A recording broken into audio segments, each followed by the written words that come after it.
আকাশবাণী কলকাতা জেলার চিঠি পুরুলিয়া থেকে লিখেছেন আমাদের সংবাদদাতা অনির্বাণ বন্দ্যোপাধ্যায়। পুরুলিয়া জেলা জুড়ে উৎসাহ ও উদ্দীপনার সঙ্গে পালিত হল ৭৮তম স্বাধীনতা দিবস।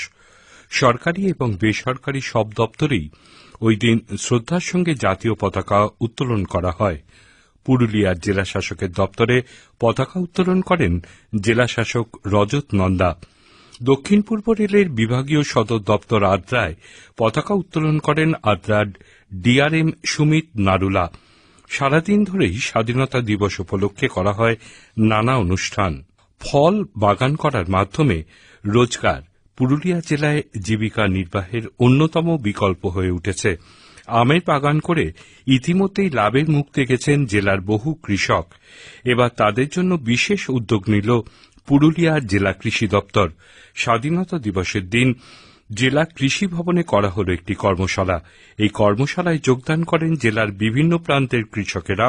কর্মশালার উদ্বোধন করেন পুরুলিয়ার সভাধিপতি নিবেদিতা মাহাতো সহ কৃষি দপ্তরের আধিকারিকরা। ওই দিন মোট ৫,০০০ উন্নত প্রজাতির আমের চারাও বিতরণ করা হয় দপ্তরের পক্ষ থেকে। জেলার অন্যতম কৃষি আধিকারিক তন্ময় সাহা জানান, বৈজ্ঞানিক পদ্ধতিতে ফলের চাষ করা জীবিকার অন্যতম উপায় হতে পারে। সেই লক্ষ্যেই এই কর্মশালা যেমন হয়েছে, তেমনি উৎসাহীদের আমের চারা প্রদান সহ অন্যান্য সহযোগিতাও করা হচ্ছে বলে তিনি জানান। এদিকে পর্যাপ্ত বৃষ্টি হওয়ায় জেলায় আমন ধানের চাষ গতি পেয়েছে। গত মাসে বৃষ্টিপাত প্রয়োজনের তুলনায় প্রায় ৫০% কম হওয়ায় ধান রোপণের সমস্যা দেখা দেয়। চলতি মাসের একবারে প্রথম দিকেই নিম্নচাপের জেরে পুরুলিয়ায় ভালো বৃষ্টিপাত হয়। কৃষি দপ্তরের হিসেব অনুযায়ী ২রা আগস্ট ২৪ ঘণ্টার হিসেবে জেলায় গড় বৃষ্টি হয় ৭৫ মিলিমিটার। এতে ঘাটতি অনেকাংশেই মিটে যায়। এই বৃষ্টির পর থেকেই কার্যত যুদ্ধকালীন তৎপরতায় শুরু হয়ে যায় ধান রোপণের কাজ। দিন ছাড়াও রাতেও ট্রাক্টর দিয়ে জমিতে ধান লাগানোর উপযুক্ত করা হয়। অল্প কয়েকদিনের মধ্যেই ৬০% জমিতে ধান লাগানোর কাজ সম্পূর্ণ হয়। কৃষি দপ্তরের প্রত্যাশা, বৃষ্টি যদি আবার কৃপণ না হয় তবে এবার জেলায় ধানের উৎপাদন সঠিক হারেই হবে। পুরুলিয়া জেলা জুড়ে বিপুল উৎসাহ ও ভক্তির সঙ্গে পালিত হল সর্পের দেবীর আরাধনা। জঙ্গলমহলের মানুষের সঙ্গে সর্পকুলের সম্পর্ক নিবিড়। পাহাড় জঙ্গলে নানা ধরনের সাপ যেমন রয়েছে, তেমনি সাপ নিয়ে নানা প্রবাদ প্রচলিত রয়েছে এখানকার মানুষের মধ্যে। তাদের বিশ্বাস, সর্পদেবী মনসার পুজো করলে সর্প দংশনের থেকে রক্ষা পাওয়া সম্ভব। এছাড়াও দেবীর আশীর্বাদ পরিবার নিয়ে আসে শান্তি ও সমৃদ্ধি। মনসা পূজায় বলি অভিন্ন অঙ্গ। হাঁস উৎসর্গ সব থেকে বেশি করা হয় এই পুজোয়। জেলার গ্রামাঞ্চলের প্রায় প্রতি ঘর থেকেই অন্তত একটি হাঁস দেবীর উদ্দেশ্যে অর্পণ করা হয়। পুজোর পরের দিনটিকে বলা হয় পান্না।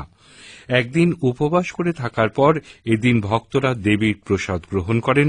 জেলা জুড়ে মূলত শ্রমিক শ্রেণীর মানুষজন নিজের পরিবারের সঙ্গে সময় কাটান। জেলায় দেখা যায় এক অদ্ভুত চিত্র। দোকান বাজার সব বন্ধ থাকায় ওই দিন বলতে গেলে এক অরাজনৈতিক বন্ধ দেখা দেয় পুরুলিয়ায়। নানা অনুষ্ঠানের মধ্যে দিয়ে পুরুলিয়া জেলা জুড়ে পালিত হল বিশ্ব আদিবাসী দিবস। গত ৯ আগস্ট এই দিবস উপলক্ষে সারা জেলা জুড়েই হয় বিভিন্ন অনুষ্ঠান। বিশেষ শ্রদ্ধার সঙ্গে দিনটি উদযাপিত হয় সিধু কানু বিরসা বিশ্ববিদ্যালয়। এদিন বিশ্ববিদ্যালয়ের সিধু কানু ও বিরসার মূর্তিতে মাল্যদান করে শ্রদ্ধা নিবেদন করেন উপাচার্য ড ধনঞ্জয় রক্ষিত, রেজিস্ট্রার ড নচিকেতা বন্দ্যোপাধ্যায় সহ অন্যান্য আধিকারিকরা। সাঁওতালি বিভাগের উদ্যোগে এখানে হয় বিশেষ সাংস্কৃতিক অনুষ্ঠান। জেলার বিভিন্ন ব্লকেও গুরুত্ব দিয়ে দিনটি পালিত হয়। মূল সরকারি অনুষ্ঠানটি হয় বাঘমুন্ডির মাঠাতে। পুরুলিয়া পুরসভার নতুন লোগোর উদ্বোধন করা হল। গত ২৬শে জুলাই পুরসভার ১৪৮তম প্রতিষ্ঠা দিবসে সুন্দর একটি অনুষ্ঠানের মাধ্যমে এই লোগো প্রকাশ করা হয়। জেলার ছৌ এবং আদিবাসী সংস্কৃতির মেলবন্ধন ঘটিয়ে নতুন এই লোগো এদিন প্রকাশ্যে নিয়ে আসা হয়। জেলার চিঠি শেষ হল। পুরুলিয়া থেকে পাঠিয়েছেন আমাদের সংবাদদাতা অনির্বাণ বন্দ্যোপাধ্যায়।